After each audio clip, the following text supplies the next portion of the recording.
இயேசு கிறிஸ்து நாமத்திலே வாழ்த்துக்கள். யாபேஸ் என்ற ஒரு கேரக்டரை நம்ம வேதாகமத்தில் பார்க்கிறோம். அந்த யாபேஸ் என்பவர் மிகவும் துக்கம் நிறைந்தவராம். அவர் வாழ்க்கையிலேயே ஒரு துக்கம். அம்மாவே யாபேஸ் அப்படின்னா துக்கம் நிறைந்தவன், துக்க மகன். அப்படி நம்ம வாழ்க்கையில் கூட நம்மளை பார்த்து சிலவங்க சொல்கிறாங்க, எப்போ பார்த்தாலும் அவனுக்கு ஏதாச்சும் ஒரு கவலையோடையே தான் இருப்பான். அவன் முகம் பாருங்கள் துக்கமாக இருக்கும். அந்த அவளை பாருங்கள், அவள் துக்க முகமாகவே இருப்பாள், ஒரு கவலையோடு இருப்பாள், ஒரு சந்தோஷமே இருக்காது. சிரிக்க சொன்னால் கூட சந்தோஷமாக சிரிக்க மாட்டாங்க, அதில் கூட ஒரு வருத்தம் இருக்கும். அப்படி நம் வாழ்க்கையிலே காணப்படலாம்.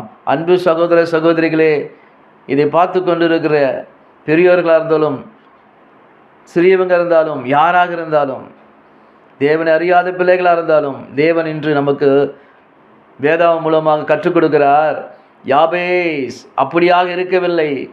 நான் துக்க மகனா, நீங்கள் துக்க மகளா, நீங்கள் துக்கிக்கிறவங்க சொல்கிறாங்களா, கேன்சல் பண்ணுங்கள் அந்த வார்த்தையை. இன்று முதல் கர்த்தர் இந்த வார்த்தையை மூலம் உங்கள் துக்கத்தை மாற்றி நீங்கள் சந்தோஷமாக வாழ்ந்து கர்த்தருக்காக நிற்க போகிறீங்க. நீங்கள் தேவரீர் என்னை ஆசீர்வதித்து எல்லையை பெரிதாக்கி உமது கரம் என்னோடு இருந்து தீங்கு என்னை துக்கப்படுத்தாதபடிக்கு அதற்கு என்னை விலைக்கு காத்துள்ளோம். தீங்கு அழகாக ஜெபிக்கிறாரு. ஆசீர்வதிக்கணுமாம். எப்படியாக ஆசீர்வதிக்கணும்? வெறும் ஆசீர்வாதம் மட்டுமல்ல, தேவரீரின் ஆசீர்வாதத்தின் எல்லையை பெரிதாக்கணும்.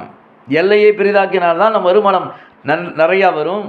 நம் குடும்பத்துக்கு ஊழியத்துக்கு கொடுக்கலாம், மற்றவங்களுக்கு நம்ம கொடுக்கலாம். நம் வாழ்க்கை செழிப்பாக இருக்கிறதுக்கு தேவரீரின் எல்லையை பெரிதாக்கி இதை பார்த்து கொண்டு இருக்க அன்பு சகோதர சகோதரிகளே, யாராக இருந்தாலும் சரி, தேவனை அறியாதாலும் சரி, என்ன தொழில் பண்ணிகிட்ருந்தாலும் சரி, என்ன வேலை பண்ணிகிட்ருக்கீங்க, என்ன பிஸ்னஸ் பண்ணுறீங்க, அதில் கர்த்தர் ஒரு எக்ஸ்பேன்ஷனை கொடுப்பார்.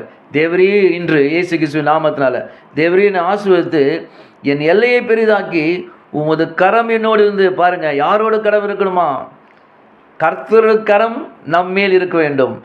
அவருடைய வல்லமையான கரம், ஆசீர்வதிக்க கரம், காக்கும் கரம் நம்மேல் இருக்கும் பொழுது நாம் ஆசீர்வதிக்கப்படுவோம். எல்லை பெரிதாகும்.